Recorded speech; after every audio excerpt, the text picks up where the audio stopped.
హిందూ సాంప్రదాయంలో బొట్టు పెట్టుకోవడం అనేది ఒక ముఖ్యమైన ఆచారం.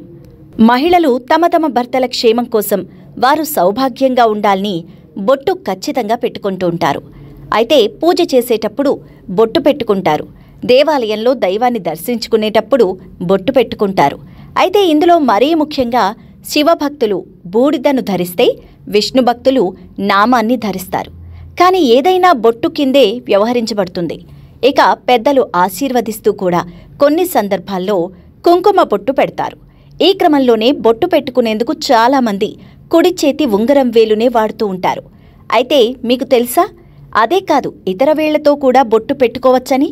మరి ఏ వేలితో బొట్టు పెట్టుకుంటే ఎలాంటి ఫలితం ఉంటుందో ఈ వీడియోలో తెలుసుకునే ప్రయత్నం చేద్దాం. హిందూ శాస్త్రాల ప్రకారం మధ్యవేలు శనిగ్రహం స్థానం. ఆ గ్రహం మనకు దీర్ఘకాల ఆయుష్ను అందిస్తుంది. కాబట్టి ఈ వేలుతో బొట్టు పెట్టుకున్న వారికి ఆయుష్ పెరుగుతుందట. ఉంగరం వేలుతో బొట్టు పెట్టుకుంటే మానసిక ప్రశాంతత లభిస్తుంది. ఎందుకంటే ఉంగరం వేలు స్థానం సూర్యునిది. సూర్యుడు మనకు మానసిక శాంతిని కలిగిస్తాడు. కాబట్టి ఆ వేలుతో బొట్టు పెట్టుకుంటే మనసు ప్రశాంతంగా నిశ్చలంగా ఉంటుందట. సూర్యునిలో ఉన్న శక్తి మనకు లభిస్తుందట. విజ్ఞానవంతులుగా కూడా తయారవుతారట. ఇక బొటనవేలుతో బొట్టు పెట్టుకున్న వారికి శారీరక దృఢత్వం, ధైర్యం రెండూ లభిస్తాయి. ఎందుకంటే బొటనవేలు స్థానం శుక్రుడిది. శుక్రుడు మనకు కొండంత బలాన్ని ఇస్తాడు. విజ్ఞానాన్ని, ఆరోగ్యాన్ని కూడా ప్రసాదిస్తాడు.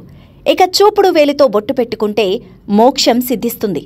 ఆ వేలు స్థానం గురునిది. ఆయన జ్ఞానాన్ని ప్రసాదిస్తాడు, మోక్షాన్ని ప్రసాదిస్తాడు. సమస్యల నుంచి మనల్ని బయటపడేస్తాడు. మన శరీరంలో మొత్తం 13 స్థానాల్లో బొట్టు పెట్టుకోవచ్చు.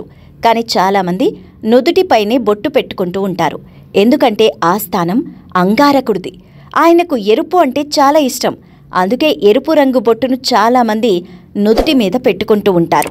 మరి ఈ వీడియోలో మీరు విన్న ఇన్ఫర్మేషన్ మీకు నచ్చింది అనుకుంటే జై శ్రీరామ్ అని కామెంట్ చేయండి.